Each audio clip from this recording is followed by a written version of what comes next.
And welcome to Cracking the Cryptic. Now today we're going to have a look at a puzzle sent in by one of our viewers, Prish Kumar, who thanks very much for sending this. He said, I don't really know how to get going in this puzzle, so how do you do it? I don't know what publication it's from. I'm guessing, given Prish's name, this is from some sort of Indian paper, or it could even be a test or something, since it seems to say class 2 on the top. I don't know. Anyway, I've copied this, so I can't give credit to the maker of the puzzle. Copied it into Sudoku though, so I'm going to have a go here. And as Prish has seen, there's a couple of numbers we can get going to start with. There's a 6 there and a 6 there. Now that means the only 6 in this right hand. What's going on there? Sorry, I don't know where I am. Let's just fix that. Right. The only 6 here has to be there. And this 1 now and this 1 are restricting ones here to there. Now, there's not a lot of other stuff you can get going on straight away. There are some interesting cells, though, or some interesting other shoots where we're looking at numbers that appear twice in a row or column of boxes. So let's look at this middle column of boxes, and we can see that 3s have to be either here or here in the bottom box in the middle. 1s similarly are restricted to here and here, and 6s, you can see them both appearing there, so they're either there or there. And 3s are reasonably limited out on the right here as well, because of this 3 in the right-hand column. You've also got that 3 and that 3, and the only places 3s can go are in this little kind of symmetrical arrangement here in the top and bottom box. Now that's going to be quite interesting. And the other interesting cells, I think, in this setup are cited here and here, as we'll see. So what I'm going to do now is postulate that this top box is where the 3 here goes. As you can see, the 1, 3 and 6 in that column, 1, 3 and 6 in that column, they've restricted these 3 to being a triple based on 1, 3 and 6. Now there's nothing we can immediately tell about these other outside columns because 1, 3 and 6 are the only numbers above those 2 columns. But if we assume for a moment that this one is a 3, that pushes this one to be a 1 and this one to be a 6. Sorry if that's printed a little light, but you'll see why in a moment.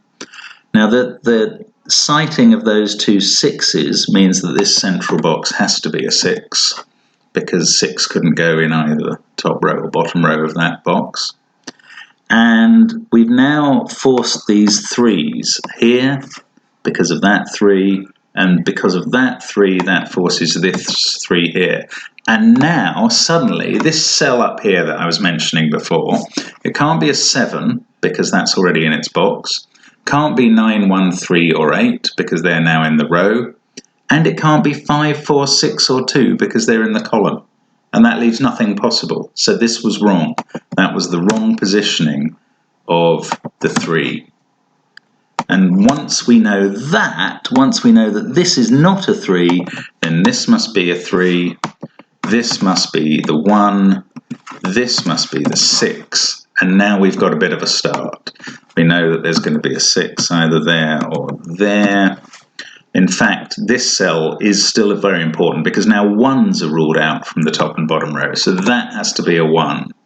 We still don't know with this cell at this stage whether it's a 3 or a 6, but that pattern of 3s that we had has now been resolved correctly, and we can fill them in there and there. So one of these is a 3, and also one of these down below it, so that they're 3 in some sort of diagonal arrangement, but we don't know quite what yet. But now that we've got something going in the grid that's useful, have a look at this 7. That's prevented from being in either of those 2, so it must be in one of these 2. And in the middle left box, that's putting 7 either there or there. Now there is a bit more restriction in this middle box than you might expect from the few number of givens, because 6 and 6 are also forced either there or there, and that's quite interesting because 6 now isn't in the middle column of that box. It's obviously not in the middle column of this box, so 6 must be in the middle column of this box, and that puts it here. And that's fixed our 3s straight away, and that's fixed this 7. We suddenly get this cell is very useful, 7, 3, 6, 4, 5 across, 9, 8, 1 up and down. It's got to be a 2. And we know that 1 will either be there or there now. That has given us, in fact, those 2s are very useful together because they force the 2 up here. 8 has now become forced into there. And we're really getting some traction with the puzzle. Up here in this column, the last 2 numbers we need are 9 and 8, and that 8 that we just put in has helped sort that out. These 9s across the top now make this a 9. That has to be 7. These are 1, 5 in some order, though we don't know which yet. And these are 4, oh, not there. These are 4, 2 in some order again. Those 4, 2 rule these out from being 4, 2, and that one's already ruled out by a 2 and a 4 in its row. So in fact that puts 2 and 4 in this pair, and that rules out this from being the 6. So now 6 has to be there. That's fixed the 6 down here. We've got 3, 5, 7, 6, 2, 4. So, you know, we're really moving on now. We don't know which of these are 4 and 5, but obviously that's all that's left there. 4, 3, no, 1 is forced here now. That's quite helpful. And 9 down here must be here, I think. 9 is blocked from that row and from that column by this 9 that we put in up there. So 9 goes there, that makes a 9 here, that puts a 9 here. Following these 9s around is quite profitable, and I think all the 9s are done, in fact. Now that 9 we put in forced the 1 there, and that gives us that left for the 8. 8 here completes its row. 4, 6, 9, 8, 3, 1.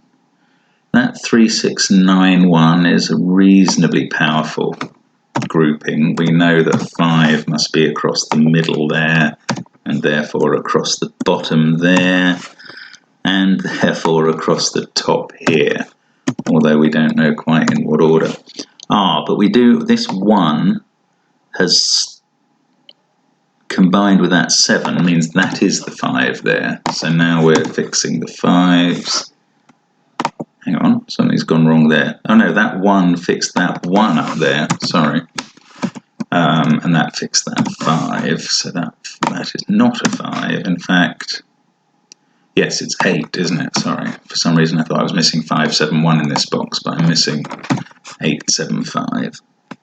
This can't be a 5 down here because we know that there's a 5 in the row at the bottom, so that's 7, that's 5, and I think we're really just now effectively finishing off the puzzle, which is great because, I mean, it really was an intractable puzzle. At first glance, it was looking to me as though you might need another constraint. It didn't really look like a classic Sudoku at all.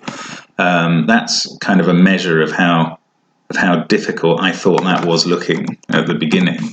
But in fact, you just need that one breakthrough, and suddenly the whole thing opens up quite well. Now, it's a form of bifurcation, but it was kind of brief enough that you could possibly even see that in your head. Now, I mean, I admit that when I'm solving it, I like to see it on paper to prove it, and that helps me get going, but that's how it works. And I mean, once you get that breakthrough, the rest of the puzzle effectively solves itself. And there you go, Prish. I hope that's helped you understand how you could have got going with that puzzle.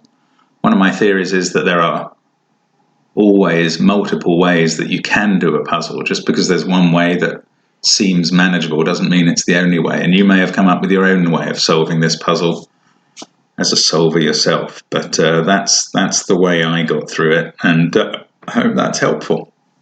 Thanks very much for watching, and hope to see you again on Cracking the Cryptic.